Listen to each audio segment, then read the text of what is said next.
Today we are going to look at an example on how to use asymptotic analysis to determine whether one algorithm is more efficient than the other. The problem we are going to look at is the problem of computing prefix averages.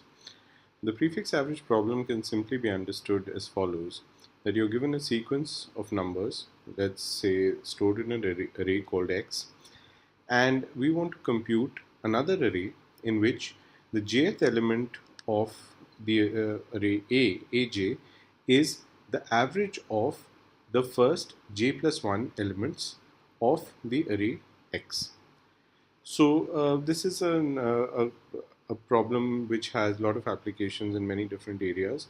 There are many applications in finance and so on, but an interesting example that we see every day is in limited overs cricket. When we want to calculate the run rate as it goes along, we see that we try to calculate the run rate, number of runs scored in a certain number of overs divided by the number of overs.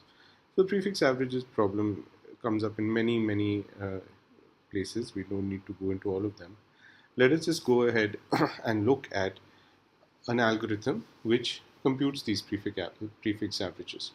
So here's an algorithm. This is written in a kind of pseudocode, Java-like pseudocode. Let us focus on the main things here. So this algorithm has two nested for loops. The nested for loop, the first one, j, goes from 0 to n, initialize a variable total, which is 0, and then I goes from 0 to j and adds xi to this total. At every iteration of this loop, we add xi into the total, and then we exit this inner loop, and aj is equal to total divided by j plus 1. Simple enough, a straightforward way of doing this thing. Now, when we look at this, when we try to calculate the time, let us see what we have here. Inside this, so this outer loop runs n times, it iterates n times. Inside this loop, in each iteration of this loop, there is an inner loop which runs j times. Each of the j times it runs, it does one addition operation. So there are j operations inside this inner loop. And then in the outer loop, apart from this inner loop, there is one more operation over here. Aj is equal to total over j plus 1. So we can say that basically, if you see here, it's in the book it's written, the body of the inner loop, which is controlled by counter I, is executed j plus 1 times depending on the current value of the outer loop j. Therefore, this particular addition operation is executed these many times. It's executed once in the first time the loop runs, 2 the second time, 3 the fourth time, and so on and so forth until n. So this is a sum of the first n natural numbers, which as we know is n into n plus 1 by 2. Now n into n plus 1 by 2, we know from our study of asymptotic analysis, is an order n squared.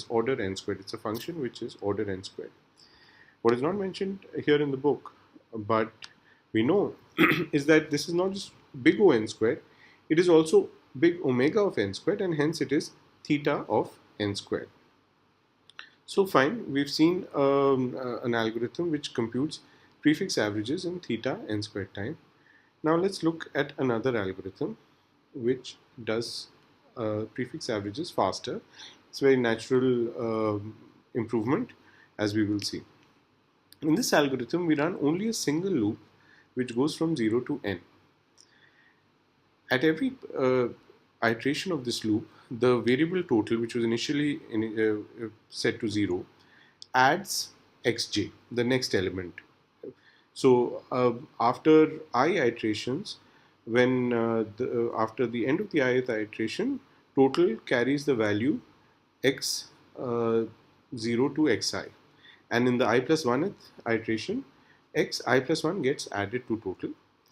And then what we do within this loop itself, we write aj to be total over j plus 1. It's very easy to see this is correct. essentially the two loops that we had, the nested loops that we had in the previous algorithm, weren't really needed.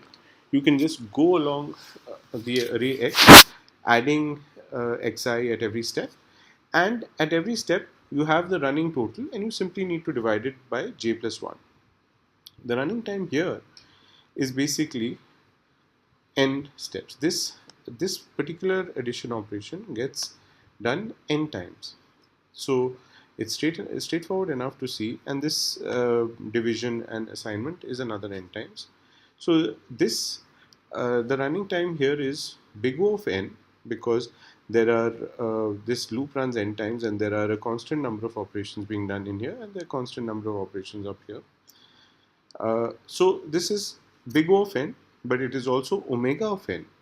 This is in fact a theta n running time algorithm. So clearly this algorithm is better.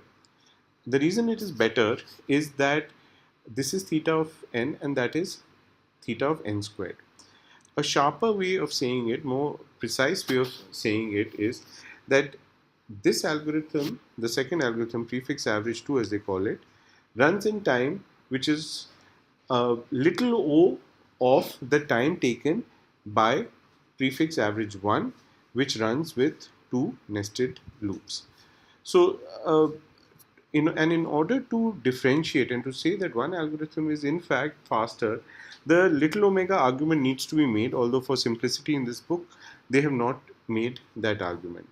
So when you are trying to make this argument saying that these two are big O of one is big O of n squared and one is big O of n, is not sufficient. You have to say that if you're claiming that algorithm 2 is indeed faster than algorithm 1, then you actually have to precisely claim that the running time of algorithm 2 is little o of the running time of algorithm 1.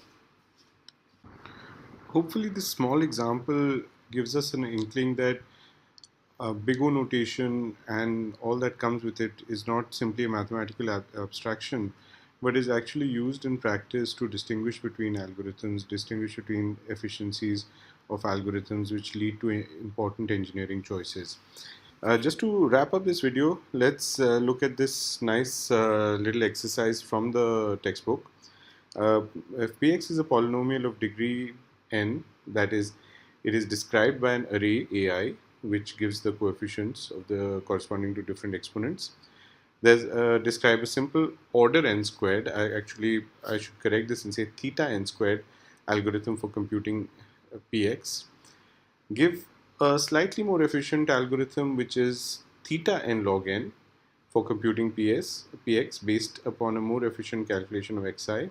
And then finally look at the Horner's rule characterization of a polynomial and show that Horner's rule can be used to give an even more efficient algorithm for computing a polynomial of degree n at any point x. That's it for this video. Hope that helped.